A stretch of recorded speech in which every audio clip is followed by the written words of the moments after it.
Bicho, você provavelmente já deve ter olhado pra um personagem e pensado: caramba, como eu queria ser igual a ele. Às vezes o personagem nem tem uma vida melhor do que a sua, né?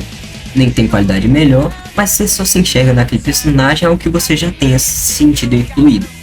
Por isso que personagens simples e com muitas qualidades, principalmente defeitos, se a gente pegar o exemplo do Homem-Aranha, ele é um adolescente, pobre, que tem problemas de socialização e é nerd. Mas o que a gente se enxerga nele? Os defeitos. Não são só as qualidades que carregam o personagem, mas sim os defeitos, porque a maioria das pessoas tem defeitos, e isso que torna ele interessante. A famosa frase do Homem-Aranha, tipo, com grandes poderes e grandes responsabilidades, é uma frase famosa. Por quê? Porque ela demonstra que o Peter pode errar.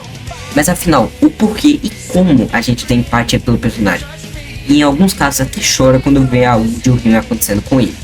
Isso acontece porque o nosso cérebro ele vai processar o que estamos observando e pensar, entendi. Isso é bom, ou às vezes ele vai pensar que é mal. Então, esse mesmo fenômeno faz a gente ver a capacidade de olhar para algo e enxergar nele. Se enxergar. E também enxergar algo ou alguém. Por exemplo, você tá na rua, aí você olha um saco de lixo e acha que é um cachorro. Você imaginou algo ali, porque a imagem não estava clara o suficiente. Por isso que o desenvolvimento de um personagem é tão importante em uma obra. Por exemplo, se um figurante morrer, ninguém se importa. Mas se o protagonista que foi desenvolvido durante vários capítulos morre, a obra praticamente morre. Por isso que nós não podemos ter só um protagonista. Às vezes, pois o exemplo, o espectador vai pensar, se ele morrer, a obra acaba, então não tem mais o que fazer. Então ele vai ter uma perspectiva ali de que o protagonista nunca vai perder. Ele pode sofrer um dano, mas nunca perder. Entendeu? Então, por isso que um protagonista, às vezes, quando ele morre, o espectador simplesmente dropa.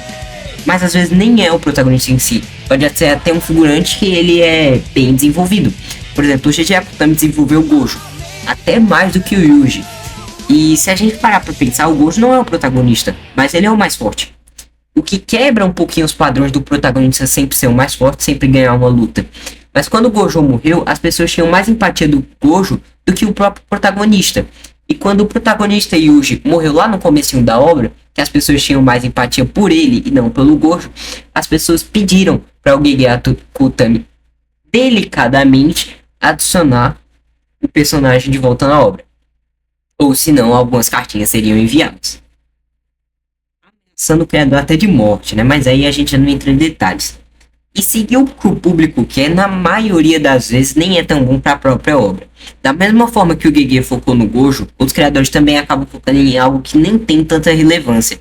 Por exemplo, o Kishimoto focou muito no Sharingan, adicionando 500 upgrades, Mangekyo Sharingan Eterno e os Caramba 4. Isso acaba tornando às vezes a obra até desbalanceada, mas isso não vou focar nisso agora, eu vou focar em outro vídeo.